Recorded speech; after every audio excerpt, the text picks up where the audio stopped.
మన గుండెల్లో ఉన్న గాయాన్ని, బాధల్ని, కలతల్ని మాన్పువాడు ఆయనే. మన హృదయ బాధలు తీర్చువాడు ఆయనే.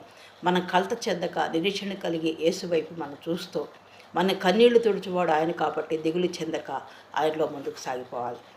కళ్ళల్లో కన్నీరెందుకు, గుండెల్లో దిగులెందుకు, ఇక నీవు కలత చెందకు. నెమ్మది లేకున్నదా, గుండెల్లో గాయమైనదా, ఇక అవి ఉండబోవుగా. కళ్ళల్లో కన్నీరెందుకు, గుండెల్లో దిగులెందుకు, ఇక నీవు కలత చెందకు.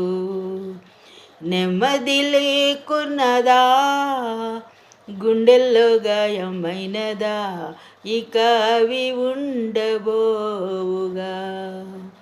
యేసే నిరీక్షణ, యేసే నీ రక్షణ, యేసే నిరక్షక, యేసే నీ నిరీక్షణ.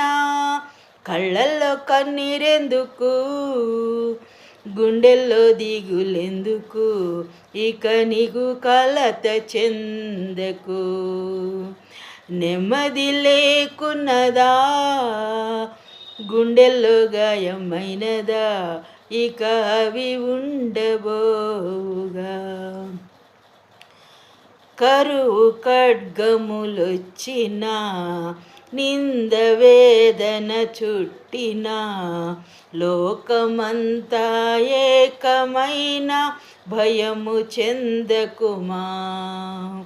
కరువు ఖడ్గములొచ్చినా, నింద వేదన చుట్టినా, లోకమంతా ఏకమైన భయము చెందకుమా.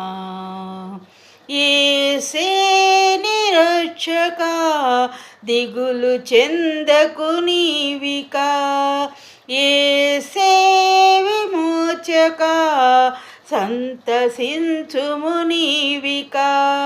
యేసే నిరక్షక, దిగులు చెందకు నీవిక, యేసే విమోచక, సంతసించుము నీవిక.